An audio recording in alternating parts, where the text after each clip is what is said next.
Hey, what's up guys, HobsonPlays here, and welcome back to another video. Today I got a quick and easy passive cactus farm for you. Just a little tutorial on how to build what you see behind me. A couple things about this farm. It is a passive farm, so it's kind of a set it and forget it kind of situation. Once you build it all up, it's going to continuously be producing cactus for you. You just need to have a use for it. It is also infinitely expandable up or down.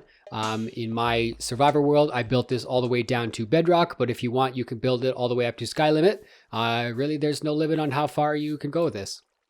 Now, you may be wondering what exactly you're going to want to use cactus for. And unless you're some kind of freak who wants to use it for the green dye that you get for smelting it, there is two main uses you're going to want to use it for. One is for putting in composter. So let me just fill this chest up here. And you'll see that slowly it's going to fill up this composter, and after a while you're going to get a nice backlog of bone meal, which of course is handy for all its uses. Otherwise, you're going to want to put it in a furnace and get it smelting down. We'll just turn this back on here. And as you smelt it down, if you collect the drops that come out of it, so let's just turn this off again. Once you collect whatever's inside of that furnace, this is actually a great XP farm. So you see there, I got a bunch of XP. It's great for mending all your tools and just generally using for XP. So you can set up a large furnace array and have these cactus coming straight from your farm into the furnace. And yeah, it's a great XP farm.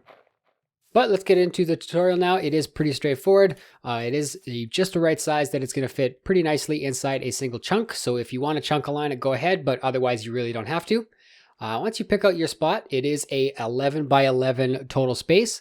It is only 9 by 9 if you want to dig it straight down to bedrock, just because obviously if you're digging down, you don't need to build these walls. But because we're actually going to be building up walls in this one, we need an 11 by 11 space. So let's go ahead and build a row of 11 blocks, 11 solid blocks. And then we're going to go out and make a square 11 by 11. So 1, 2. And we can go ahead and fill that in so that we have a nice square. Okay, once you got your square all up, go ahead and find the very center of the platform, which I missed. It's going to be right here. Go ahead and find center and put a hopper down in the middle. I'm not going to build up an inventory system for you guys. That's going to be up to you to decide what you want to do with it. In this case over here, I just had a line of hoppers to this chest. But yeah, so go ahead and put that hopper down there. Then we're going to go ahead and place some sand just in a little pattern like this, going 1 block away from the last sand that you placed. There should be a full 8 blocks completely surrounding every single sand. So it should look just like so. That sand is for the cactus, but now we're going to build a frame in of glass. I prefer glass just so I can see inside. We're going to frame this all in with glass so that the water channels don't spray everywhere. We have them just perfectly lining up to the middle. I like to build this 3 blocks high, so I'm going to continue doing that. Now that we've got this all framed in, we're going to start putting in the oak fence or whatever fence you prefer to use. The fence is going to be what actually breaks the cactus. So I find fence is the best thing because it kind of stays out of the way and allows the cactus to drop into what's going to be our water streams. The easiest way I found to do this was to go up 2 blocks and place the fence there, then just break these 2 blocks. And same thing in between each of these sand blocks, we're going to do the same thing.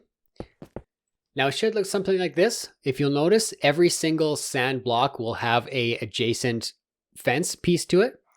Just to save resources, you don't need to put it, let's say, in between these 2 or in just this whole row right here.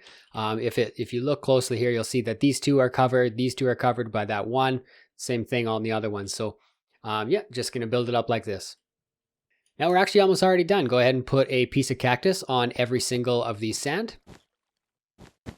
Now, if you're going to be layering this farm, I suggest you actually just use a ice block. In survival, if you place a regular ice block and either let it melt or break it with anything that's a non-silk touch tool, it's actually going to form a water source. But if you're like me, I have an infinite source of buckets here. Go ahead and place a water source in every single corner.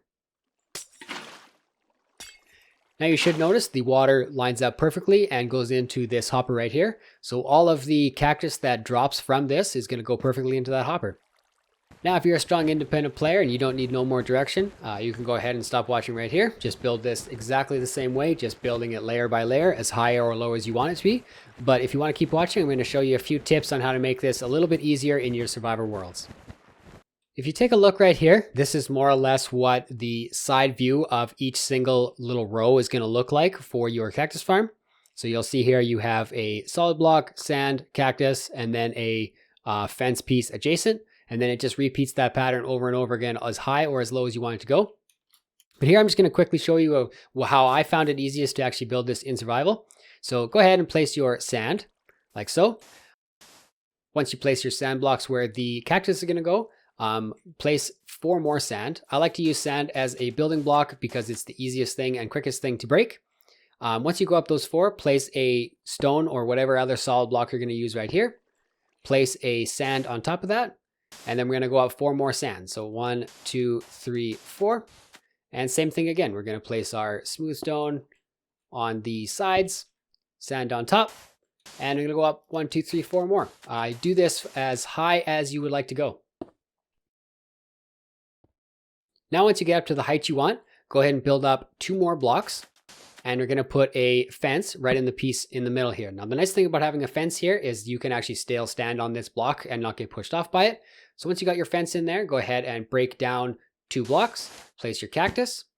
Then we're going to break down 2 blocks again, place your fence, break 2 more blocks. Whoops, oh my God. Break 2 more blocks, and you can place your cactus again, and just repeat that pattern. Break 2 blocks, place your fence, break 2 blocks, place your cactus. So you'll see here, that is in my opinion, the easiest way to actually build this farm up is actually building just this all in vertical columns just like so. I find it really easy. You'll be done in no time. One last thing to note about this, if you want to get rid of the platform at every layer, you can. It is a great way to save resources, but I found that the higher up you build this, the increased chance that the dropped cactus actually will fall on either the cactus itself, on this little lip here on the edge of the cactus, or sometimes it'll get stuck on top of the fence posts. So I found the best way to make sure that this doesn't happen is to make sure that at every layer you do still have your layer of solid blocks and water source blocks again in each of those corners. You'll see it still drops down to the very center. I just found this was the better way to get maximum drops from your farm. This is really only 16 cactus per layer, so it's not the fastest thing in the world. So definitely more layers, and make sure you're not losing any by having them land on the other cactus and such. You're gonna get more cactus than you're ever gonna need. But anyways, that is the end of the tutorial. Hopefully everything goes smoothly for you. If you do have any questions, comments, or concerns, let me know in the comments down below and I'll get back to you right away. If you do like the video, make sure to leave a like. And of course, if you really like the channel, make sure to subscribe. It helps out the channel a lot and you get notifications when I'm uploading. It's win-win. Anyways, guys, thank you so much for watching and I'll catch you in the next one.